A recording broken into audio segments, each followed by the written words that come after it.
The air in the grand hallway felt thick with expectation, as the millionaire stood by the ornate marble staircase watching his guests drift in like moths to a flame. Glass chandeliers glittered overhead, and the murmur of polite conversation carried through the air. He adjusted his cufflinks and leaned back against the marble railing. Tonight was his showcase of wealth, power, and unbridled confidence. He had everything he wanted, except a taste of genuine marvel. The rumor circulating through high society was that a boy from a distant neighborhood held a secret so unusual that it could awaken even the deepest slumber. The millionaire sneered at the suggestion and chuckled at the thought that someone so ordinary might possess such power. Across town, on a quiet street lined with worn brick row houses, a black boy, named Malik, prepared for his most important moment. He held a worn photograph of his daughter Sophie, who lay in an unresponsive state in the local hospital.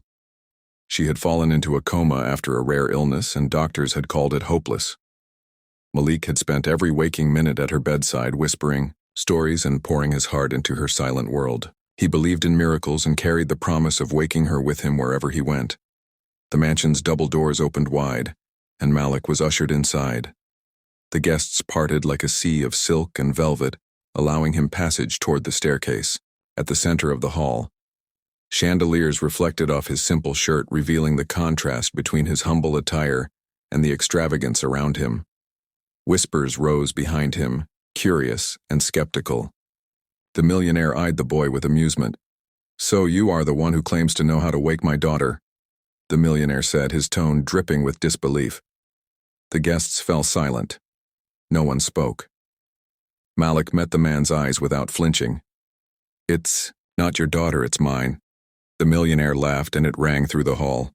He stepped forward and waved his hand dismissively. "A child in a coma is the same no matter whose child it is. You think your trick will work here under my roof? Fame and fortune do not bend to simple faith and nostalgia." Malik folded the photograph in his hand and looked up thoughtfully. "My daughter Sophie has heard every story I've told. Her favorite was the one about the light that waits at the edge of every dream." Another ripple of laughter. The millionaire crossed his arms. "Poetry will not bring her back. Perhaps not poetry alone, but a promise kept can move something deeper." The millionaire clapped slowly and motioned to the assembled crowd. "Very well. Let the boy try. If he fails, I shall donate 10 million to any cause he chooses and banish him from my sight forever." A murmur of excitement passed through the audience. Some of the millionaire's guests bet on the boy's failure, while others placed small wagers on an unexpected triumph. Malik nodded and stepped to the base of the staircase. Tucked under his arm was a small wooden box, carved with delicate symbols and smooth curves. "Open the box," Malik said softly. He placed it on a low pedestal that had been set there earlier by servants. The millionaire stepped forward and with his gloved hand flipped the latch. The box sprung open, revealing a simple glass vial and a single white feather. He tilted it curiously. "It's just a feather and a vial of water." "Not just any water." Malik uncorked the vial and a faint mist curled upward. The scent of rain on sunlit earth filled the hall. "Where did this come from?"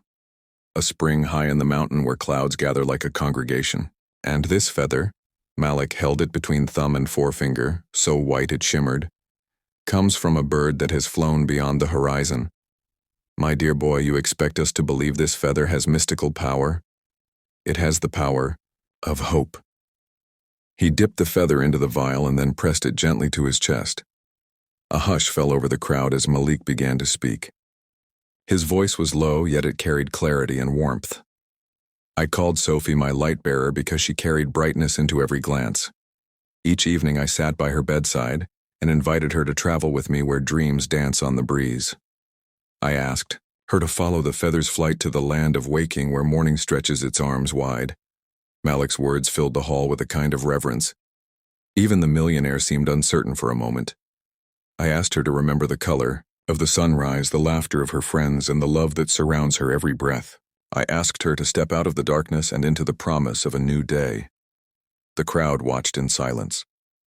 Some faces reflected skepticism, others a faint hope. The feather wavered between Malik's fingers as if guided by an unseen breeze. "Sophie," his voice cracked, "if you hear me, then breathe." The millionaire leaned forward amazed at Malik's sincerity and the strange energy that rippled across the marble floor. "Sophie, wake up," Malik whispered. A silence deeper than any the hall had known settled over them. Malik's heart thundered in his chest. He breathed in the scent of rain and earth and exhaled slowly. The guests watched as the mist from the vial spread across the room like a soft wave.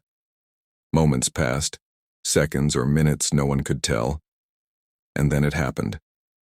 A tremor of movement near the foot of the staircase.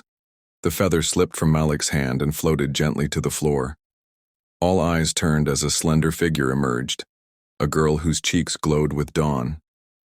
"Daddy," she said, voice hushed and trembling. Malik swallowed back tears as he rushed forward to catch her. The millionaire froze mouth agape. "Daddy, I dreamed of flying with the feather," she said, her eyes shining. The crowd erupted, breaking the spell of silence. "Some," cheered, others gasped. The millionaire pushed through the throng and knelt beside Sophie. "This is impossible," he whispered, barely audible.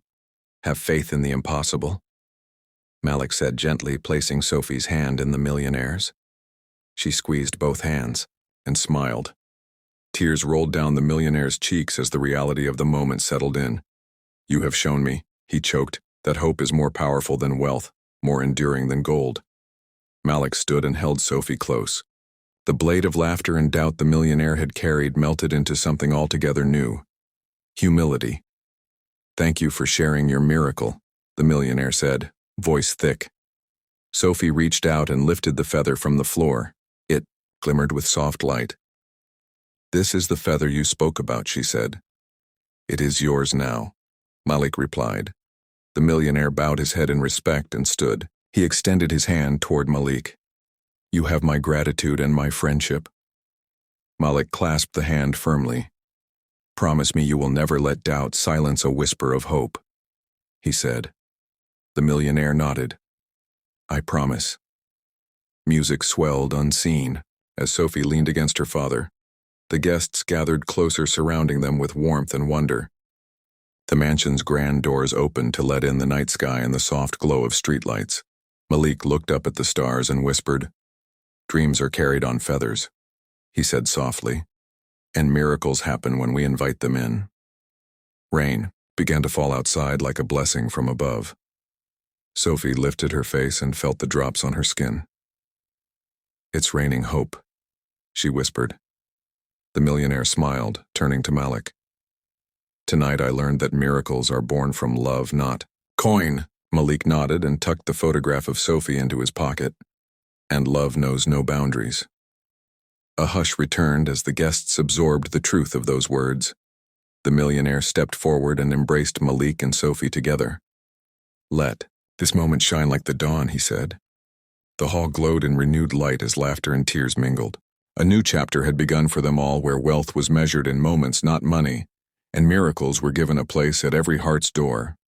Outside, the rain fell steady and soft, carrying messages of awakening for those willing to listen. And, inside the hearts of every witness, no matter how hardened, hope had been resurrected.